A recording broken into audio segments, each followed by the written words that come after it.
Yo, it's Rob here from Shonen Showdown. Today we are doing hot takes of anime Twitter, part 2, man. Let's just get right into it. All right, so we have a tweet here from CJD Luffy saying, bro, what is Goku even supposed to do against Infinity? So obviously this is another Goku versus Gojo type conversation. Let's see what's going on. But would you lose? I would win. You crying? Y'all have Gojo really blocking Ki Blast? What's wrong? After all, you're the ones who said. And punches? What's going on? All right, so clearly this is a hacks versus power type conversation, but as many people have pointed out, especially on the DBZ side of things, Goku has been able to out hacks opponents by having strictly higher power than them. And I think that is something that definitely needs to be brought up when you're talking about Jujutsu Kaisen characters. Gojo does have insane hacks, but Goku's power level is so high that he will be able to overpower those hacks. Now we have another tweet here from I'm Corncob, basically talking about the DBZ side of this conversation. I thought you were stronger. Oh my gosh.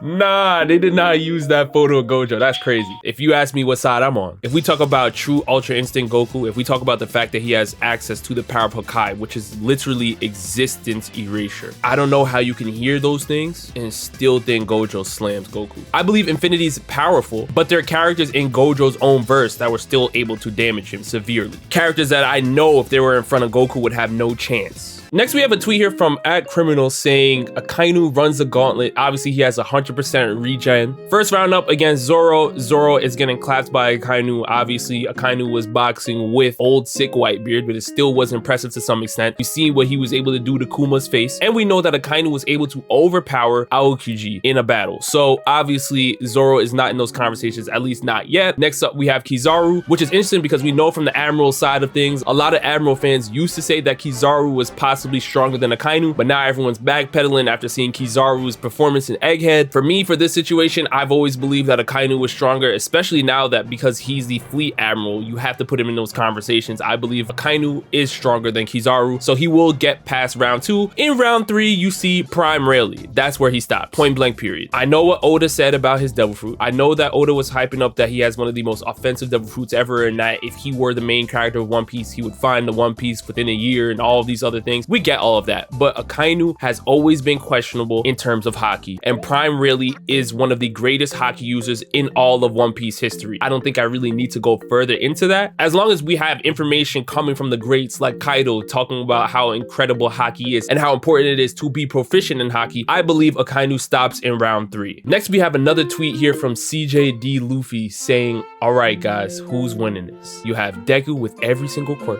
you have Asta with every grimoire, you have Boruto with infinite chakra, and you have Yuji with every cursed technique and infinite cursed energy. I'm gonna tell you who's out first. If we're just looking at their base power levels, I believe Boruto's HP is blinking, yeah. I believe he's in dire straits right now in this type of conversation, because we have to remember, having infinite chakra given to Boruto is nice, but Boruto's skill set is not vast enough to contend with all these other techniques and hacks. It would be better to give Boruto infinite jutsu, in my opinion, but at the end of the day, Boruto's gonna be the first one out. Now that Boruto's gone, it's going to look very, very shaky for the other 3. Yuji Itadori by himself is already a beast, but now you're talking about giving him Sukuna, plus now he has access to 6 eyes? Him having Gojo's abilities coupled with Sukuna's abilities would be insane, and not only that, he would have other things as well. So you're talking about you could use domain expansion. He'll be able to use Infinity, Unlimited Void. He'll literally be able to call in Big Raga. I mean, he could do all of these insane things, and he has infinite curse energy, y'all. He's basically a Yuta fused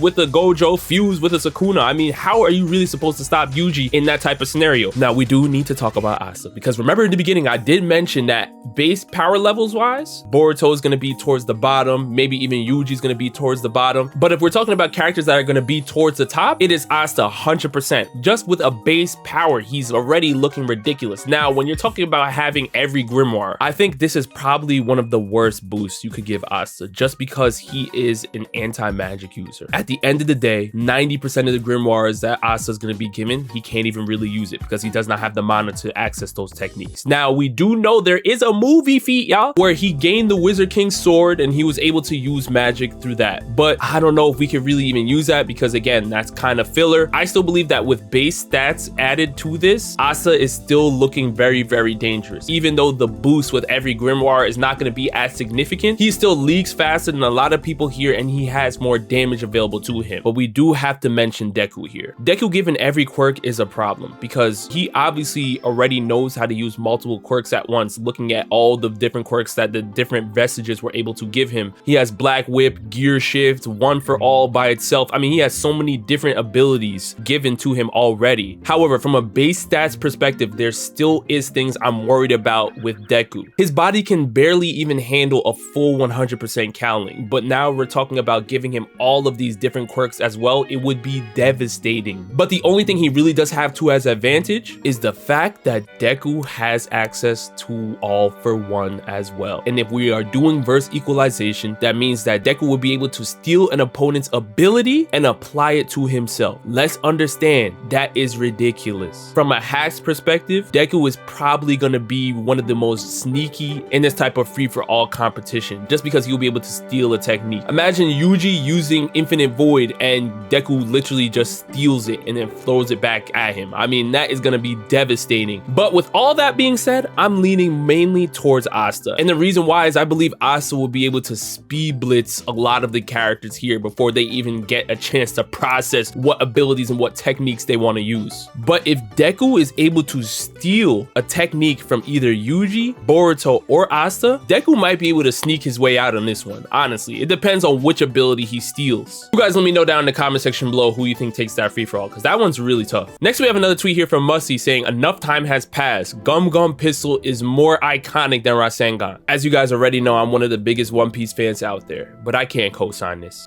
This is ridiculous. And the only reason why I can say that is Gum Gum Pistol, I don't even believe is Luffy's most iconic move. I understand that it was one of the first moves we've ever seen, but personally, I believe Gomu Gomu no Red Hawk is in the conversation. I believe Luffy's Gear 2 pose is even more iconic. You can even mention more of Gomu Gomu no Jet Pistol being in that type of conversation, but just Gomu Gomu no Pistol, I can't see it. Especially when you're talking about the Rasengan. I mean, Naruto's Rasengan was a staple in the series. It is that powerful. It was literally Naruto's Rasengan and Sasuke's Chidori that everybody was looking for as the two moves that we wanted to see. And the two techniques clashed multiple times. The Rasengan is really the heart of Naruto's moveset, where Luffy is more versatile with his moves. So he doesn't really have one set signature move, but if there was one I had to pick, personally for me, I'm going with Gomu Gomu no Red Hawk. Next, we have a tweet here from Extra saying, which debate separated the fandom the most? So obviously, this is in regards to the DBZ fandom. We have Buhan going up against Kid Buu. We have Gogeta going up against Vegito. And then we have Jiren going up against Broly. Now, I'm going to be honest with you guys. I really didn't even know how crazy the Buhan versus Kid Buu debate was until recently. Because I always believed, as a DBZ anime only growing up, that Kid Buu was the strongest. But obviously, from the manga reader side of the community, if you read the DBZ manga, you could make a case that Buhan is actually stronger than Kid Buu. I just believe how Kid Buu was portrayed in the anime, showing that it is literally the purest form of hatred of Buu, getting rid of the Kai so he had no more weakness in him. And plus, Kid Buu still retained some of the knowledge and some of the power from the absorptions from Super Buu. So it's not like it was the first Kid Buu that we first saw initially in the flashback. This new Kid Buu that Goku and Vegeta had to fight was a stronger version, 100%. That cannot be denied. But Buhan was also ridiculous because obviously Vegito was needed to box with him. But I believe that once Vegito popped out, Buhan really wasn't in the conversation. I would love to see what Vegito would do against Kid Buu. But for me personally, I don't think I can put Buhan versus Kid Buu in this type of conversation. Only because if I didn't really hear about it until recently, I don't think it was that major. The other two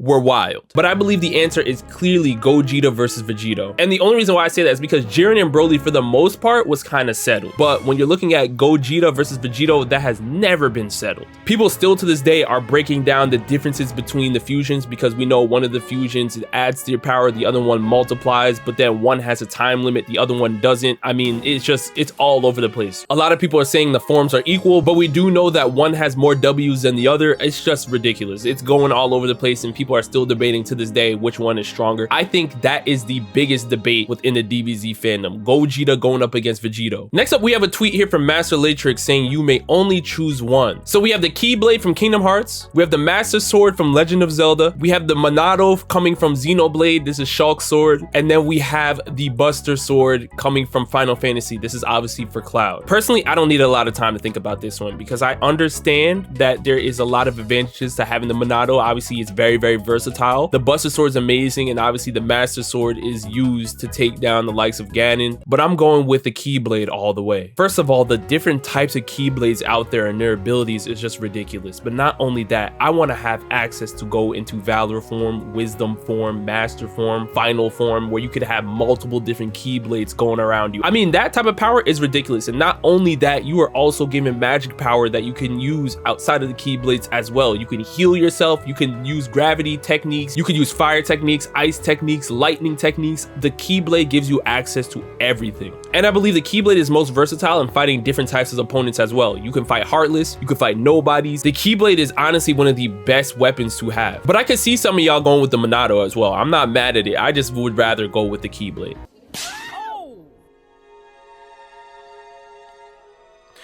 You want to know something? I just want to know, I guess, what version of One Piece some of the Zoro fans out there are reading or watching. I'm blown away. Now, the pictures by Rolling Roronora are definitely valid in showing that Shanks is above Zoro. It is the text above it that says it's currently high diff between these two, possibly extreme. The reason why I have questions is because we just saw what Shanks did to Captain Kidd. Captain Kidd was on the roof fighting alongside Zoro. He also boxed against Big Mom. We know for a fact that if Shanks was able to do that to Captain Kidd, who also has Conqueror's Haki like Zoro, a divine departure coming from Shanks at current Zoro right now, maybe it would take Shanks 2 to 3 hits to take down Zoro, because we want to be a little generous when you're talking about Zoro's endurance and his durability. But Shanks is smoking Zoro right now. Zoro is not high diff to extreme diff for Shanks. Let's stop playing. Zoro does not have any access to Future Sight Observation Haki. It would honestly be a low to mid diff fight for Shanks right now, if we're being serious. But you guys let me know down in the comment section below which parts you agree with or disagree with. And listen, the Discord is now live. Hop in. And with that, I'll see you guys next time. Peace.